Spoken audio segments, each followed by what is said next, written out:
president is willing to extend the ceasefire in order to reach a deal? And does he believe that a deal can be struck while the U.S. blockade is still in place? Great questions, and I will answer them. Let's level set on where we are. As you all saw yesterday, President Trump announced an extension of the ceasefire. He's maintaining and generously offering a bit of flexibility to a regime who has been completely tarnished because of Operation Epic Fury. There's obviously a lot of internal division. This is a battle between the pragmatists and the hardliners in Iran right now, and the president wants a unified response. And so as we await that response, there's a ceasefire with the military and kinetic strikes, but Operation Economic Fury continues, and the effective and successful naval blockade continues as well, of ships and vessels that are moving to and from Iranian ports. We are completely strangling their economy through this blockade. They're losing $500 million a day. The Karg Island is completely full. They can't move oil in and out. They can't even pay their own people as a result of this economic leverage that President Trump has inflicted over them. So he's satisfied with that as we await their response, and we will see. The president has not set a firm deadline to receive an Iranian proposal, unlike some of the reporting I've seen today. Ultimately, the timeline will be dictated by the commander-in-chief and the president of the United States. Clear then who is in charge in Iran and who the administration is even negotiating with? Well, we obviously know who we're negotiating with because our negotiating team has sat down with those individuals in person. But obviously there's a lot of internal fraction and internal division, which again just proves the effectiveness of Operation Epic Fury in the first place. Their regime and many of its leaders for nearly 5 decades have been wiped off of the face of planet Earth. So again, the president's offering them a little bit of flexibility because we want to see a unified proposal to the president's very strong proposal, and he's made his red lines very clear. Again, the United States maintains control over this situation, leverage over the Iranian regime. Not only have they been significantly weakened and obliterated militarily, but they are losing economically and financially every single moment that passes with this blockade. So the president is going to continue to lead the free world, to run the United States of America as we await the Iranian response. John. Thanks a lot, Caroline. 2 questions. What's the ultimate goal of this blockade? Is it indefinite? And is the ceasefire that's in place right now also indefinite? Look, again, I'm not going to set a timetable for the president. He has not done that, and I won't. I know there's been some anonymous sourced reporting that there was maybe a 3 to 5 day deadline. That is not true. The president has not set a deadline himself. Ultimately, he will dictate the timetable. And again, he is satisfied with the naval blockade, and he understands that Iran is in a very weak position, and the cards are in President Trump's hands right now. On the issue of Virginia redistricting, because he weighed in this afternoon raising concerns about the results. Why didn't he campaign more actively against this referendum? Why not spend time on True Social encouraging people to vote no before the vote, then raise concerns after?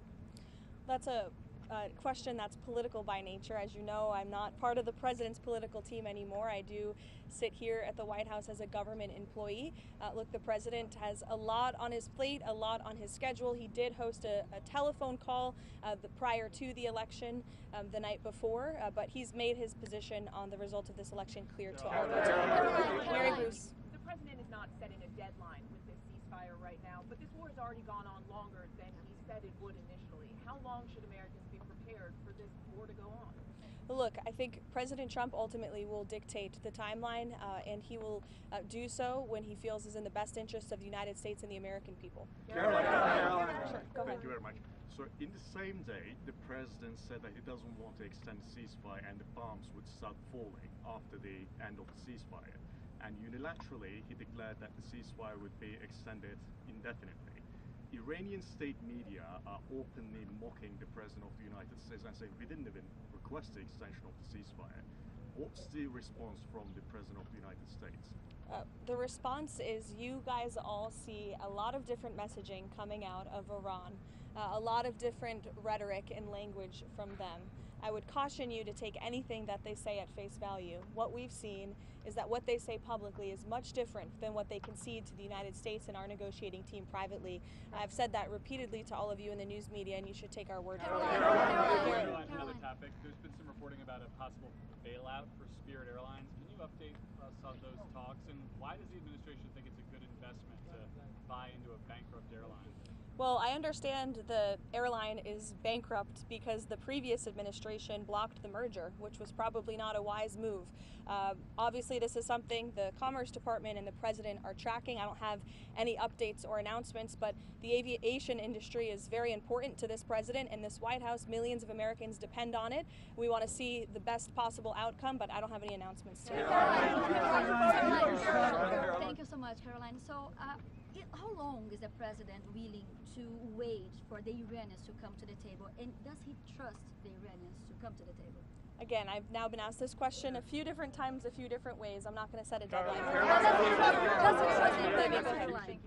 lot of the negotiations, or it seems public statements that we've seen from the President come on Truth Social and the Iranians on X, a lot of back and forth there. Did the President's Truth Social post throughout the day ahead of these negotiations have a negative impact on the negotiations? I think look at where we are right now. The President chose to extend the ceasefire because it's Iran who needs to get their act together. The United States and President Trump have been very clear in our demands and our red lines and what we need to see in the best interest of the American people and our country and our allies from the very beginning. So the short answer to your question is no.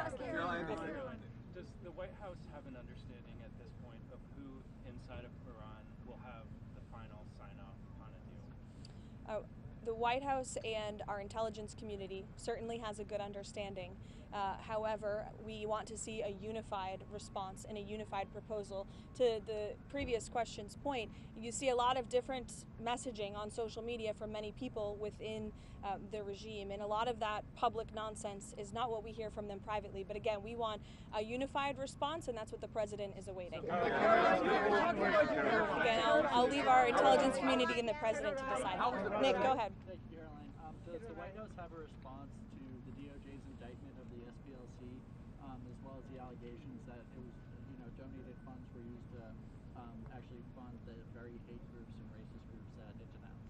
Yeah, I saw the indictment yesterday. I saw the acting attorney general and FBI director do a press conference on it. It was quite shocking to me to learn of the egregious violations of the law the Southern Poverty Law Center was committing.